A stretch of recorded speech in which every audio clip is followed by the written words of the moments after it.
Hello friends, welcome to my YouTube channel the web education. So friends, এই মুহূর্তে আপনাদের জন্য আবারও একটা গুরুত্বপূর্ণ এবং বিগ আপডেট নিয়ে এসেছি, যে তথ্যগুলো আপনাদের জানা উচিত এবং সত্যি এই বিষয়টা আপনাদের জন্য খুবই গুরুত্বপূর্ণ যে রাজ্যের অনেক অস্থায়ী কর্মচারীদের বেতন কিন্তু বর্তমান রাজ্য সরকার বাজেটে কিন্তু বৃদ্ধি করেছে। তো তারই তালিকা, আগে বেতন কত ছিল এবং নতুন যে বেতন সেই তালিকা আপনাদের সামনে তুলে ধরার চেষ্টা করব এবং সেখানে বাজেটের যে তথ্য সেই ডিটেলস আকারে আপনাদের সামনে দেওয়ার চেষ্টা করব। তো সকলে ভিডিওটা লাইক করবেন, শেয়ার করবেন এবং শেষ পর্যন্ত দেখার চেষ্টা করবেন। সমস্ত কর্মচারী যাদের বেতন বৃদ্ধি পেয়েছে সেই তালিকা এখানে দেওয়া হয়েছে। এবং সাথে সাথে বলে রাখি, যে সমস্ত অস্থায়ী কর্মচারী যারা রয়েছেন যাদের বেতন এই বাজেটে বৃদ্ধি পায়নি, এই বাজেট সম্ভবত 8 মাসের জন্য। এরপর 2027-এ যে মার্চ এপ্রিল মাস নাগাদ আবারও কিন্তু বাজেট পেশ হবে, সেখানে বাকি কর্মচারীদের বেতন কিন্তু বৃদ্ধি পাবে, যেটা গতকালকে যে অধিবেশন বসছিল সেখানে কিন্তু রাজ্যের মুখ্যমন্ত্রী নিজেও কিন্তু এটা বলেছেন। তো কারো কিন্তু হতাশ হওয়ার বিষয় নয়, প্রত্যেক কর্মচারী যারা অস্থায়ী রয়েছেন তাদের কিন্তু বেতন বৃদ্ধি পাবে। তো চলুন আজকের যে মেন টপিক সেখানে আলোচনা করা যাক। তো অনেকেই কিন্তু ভিডিওগুলো দেখছেন, লাইক শেয়ার বাকিদের সাথে করছেন না এবং সাবস্ক্রাইব করছেন না। তো আপনাদের উপকারের স্বার্থে ভিডিওগুলো নিয়ে আসছি, অবশ্যই আপনারা সাবস্ক্রাইব করবেন এবং লাইক শেয়ার অবশ্যই করবেন। তো দেখুন, প্রথমত একটা বিষয়, যে বাজেটের যে তথ্য সেটা প্রথমত দিয়ে নিয়ে একটু, যেটা না বললে নয়, এর আগেও অবশ্যই আপনাদের সামনে দিয়েছি, যে বলা হচ্ছে পুলিশ প্রশাসনকে সাহায্য করার জন্য যে সিভিক ভলেন্টিয়ার, ভিলেজ পুলিশ এবং গ্রিন পুলিশ এই সমস্ত কর্মচারীদের আগস্ট মাস 2026 থেকে 2000 টাকা করে বাড়ানো হয়েছে। এছাড়া হোমগার্ড এবং এনভিএফদের জন্য মাসিক পারিশ্রমিক 2000 টাকা বৃদ্ধি করা হয়েছে। এটা হলো একটা। নিচের দিকে যদি আমরা যাই তাহলে এখানে রয়েছে যে সাংবাদিক যারা রয়েছেন তাদের জন্য মাসে 5000 টাকা দেওয়া হবে পেনশন বাবদ, এবং যারা কারাবাস ভোগ করেছেন তাদের জন্য 10,000 টাকা করে পেনশন দেওয়া হবে। এটা কিন্তু বলা হয়েছে। এবার সিভিল ডিফেন্স যারা কর্মী রয়েছেন তাদের মাসে ন্যূনতম 20 দিনের যে কাজ পাওয়া সেটাও কিন্তু নিশ্চিত করা হবে বলে জানানো হয়েছে বাজেটে।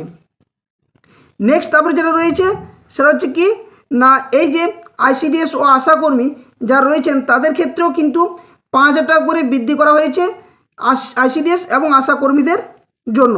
এটা সব থেকে কিন্তু হাইয়েস্ট আইসিডিএস, আশাকর্মী এবং প্যারা টিচারদের। এখানে দেখুন প্যারা টিচারদের বিষয়টি উল্লেখ রয়েছে যে প্যারা টিচার সুবিধা থেকে বঞ্চিত হয়েছিলেন অনেকদিন ধরে, তাদেরও মাসিক সম্মানে 5,000 টাকা বৃদ্ধির ঘোষণা করা হয়েছে। তো এই হচ্ছে মূল যে বিষয়গুলো যাদের বাজেটে বৃদ্ধি পেয়েছে। এবার আপনার সামনে মূল যে তালিকাটা, যে ভিডিও টপিক, মূল বিষয় সেখানে আসি। তো দেখুন, প্রথমত যে বিভিন্ন শ্রেণীর যে সমস্ত অস্থায়ী কর্মচারী রয়েছে যাদের বেতন বা ষান্মাসিক বা ভাতা বৃদ্ধি পেয়েছে এই রাজ্য বাজেটে, তাদের সেই সমস্ত কর্মীদের নাম কিন্তু এখানে উল্লেখ রয়েছে। আরও কিছু যদি মিস্টেক থাকে অবশ্যই আপনারা কমেন্ট বক্সে জানাবেন। তো দেখুন, বেতন ভাতা বা পারিশ্রমিক বৃদ্ধি প্রথমত রয়েছে কোন পদবি বা কোন চাকরি বা কোন শ্রেণী করছেন সেটা, আগে কত ছিল, কত বাড়লো এবং কত হলো, বৃদ্ধির পরিমাণটা কত ছিল, কত হলো এবং বৃদ্ধির হার। তো দেখুন, এখানে বলা হচ্ছে প্রথমত সিভিক ভলেন্টিয়ার এবং গ্রিন পুলিশ, আগে ওনাদের যে ষান্মাসিক বা ভাতা বা বেতন ছিল সেটা 10,000, বাড়ানো হয়েছে 2,000 টাকা, বৃদ্ধি পেয়েছে কত না টোটাল 12,000 টাকা এরপর থেকে পাবেন। এবং কত পার্সেন্ট বৃদ্ধি পেয়েছে, 20% বৃদ্ধি পেয়েছে। এবং এই পার্সেন্টেজটা বের করবেন আপনারা এই 10,000 টাকার উপরে, যেহেতু আগের বেতন তার থেকে 2,000 টাকা বাড়তি হয়েছে, সেই হিসেবে আপনারা পার্সেন্টেজটা বার করতে পারবেন। এবার আসছে নেক্সট, সেটা হচ্ছে গ্রামীণ পুলিশ। গ্রামীণ বা ভিলেজ পুলিশদের জন্য কত না 11,500 আগে ছিল, বর্তমানে 2,000 টাকা বৃদ্ধি পেয়েছে এবং মোট যে টাকাটা হবে এরপর সেটা হচ্ছে 13,500 টাকা। নেক্সট তারপরে বার্ধক্য ভাতা, বিধবা ভাতা, বিশেষভাবে সক্ষম এটাও রেখেছি কারণ এনাদেরও বৃদ্ধি পেয়েছে। এখানে 1,000 টাকা ছিল, বর্তমানে বেড়ে 500 টাকা বেড়েছে, হচ্ছে 1,500 টাকা। এবার আসছে হোমগার্ড ও এনভিএফ, এনাদের আগে ছিল 19,600 টাকা, এখন বৃদ্ধি পেয়েছে 2,000 টাকা এবং টোটাল দাঁড়াচ্ছে 21,600 টাকা, অর্থাৎ বৃদ্ধির হার 10.20%। এবার আসছে প্রাণীবন্ধু, প্রাণীমিত্র এবং প্রাণীসেবী যারা রয়েছেন তাদের ক্ষেত্রে, ওনাদের যে বেতন বা ষান্মাসিক দেওয়া হতো সেটা হচ্ছে 5,000 টাকা, বৃদ্ধি পেয়েছে 2,000 টাকা এবং দাঁড়াচ্ছে কত 7,000 টাকা আপনারা পাবেন, পার্সেন্টেজটা 40% বৃদ্ধি পেয়েছে। এবার আসছে আশাকর্মী, আশাকর্মীরা আগে পেতেন 6,250, বেড়েছে কত 5,000 টাকা, টোটাল হচ্ছে 11,250 এবং যে পার্সেন্টেজ বৃদ্ধি সেটা 40%। এবার আসছে অঙ্গনওয়াড়ি কর্মী। এই অঙ্গনওয়াড়ি কর্মী এবং সহায়িকাদের সব থেকে বেশি বৃদ্ধি পেয়েছে। তো অঙ্গনওয়াড়ি কর্মীরা আগে পেতেন 9,700 টাকা, এবার 5,000 টাকা বৃদ্ধি পেয়েছে, হচ্ছে কত 14,700 টাকা। এবং এখান থেকে মোট যে বৃদ্ধিটা সেটা হচ্ছে 51.55% বা পার্সেন্টেজ। এবার আসছে অঙ্গনওয়াড়ি সহায়িকা। এনারা আগে পেতেন 7,200 টাকা, বৃদ্ধি পেয়েছে 5,000 টাকা, এখন পাবেন কত না 12,200 টাকা করে, বৃদ্ধির হার কত 69.44%। এবার আসছে ভিলেজ রিসোর্স পার্সনস অর্থাৎ ভিআরপি যারা, তাদের পারিশ্রমিক 200 টাকা ছিল ডেলি ওয়েজেস দৈনিক, সেটা 100 টাকা বৃদ্ধি করে ডেলি ওয়েজেস হিসেবে 300 টাকা আপনারা পাবেন, অর্থাৎ 100 টাকা বৃদ্ধি পেয়েছে। এবার আসছে ডেঙ্গু কন্ট্রোল টিম, যেটা বিসিডি মিসিডি যেগুলো রয়েছে, ডেঙ্গু সার্ভেলেশন টিম কমিটির দৈনিক যে পারিশ্রমিক ছিল 175 টাকা, বৃদ্ধি করা হয়েছে 100 টাকা, এবার পাবেন আপনারা 275 টাকা করে, অর্থাৎ বৃদ্ধি এখানেও আপনাদের 57%। নেক্সট যেটা রয়েছে স্টেট ট্রান্সপোর্ট কর্পোরেশন বাসে চুক্তিভিত্তিক কন্ডাক্টর এবং এজেন্সি নিযুক্ত যারা কন্ডাক্টররা, তারা আগে পেতেন 13,500 টাকা, 2,500 টাকা বৃদ্ধি করা হয়েছে, আপনারা পাবেন 16,000 টাকা, অর্থাৎ পার্সেন্টেজ যদি হারটা আমরা দেখি তাহলে দাঁড়াচ্ছে কত না সেটা হচ্ছে 18.55%। তো এইভাবে কিন্তু আপনাদের বৃদ্ধি পাচ্ছে।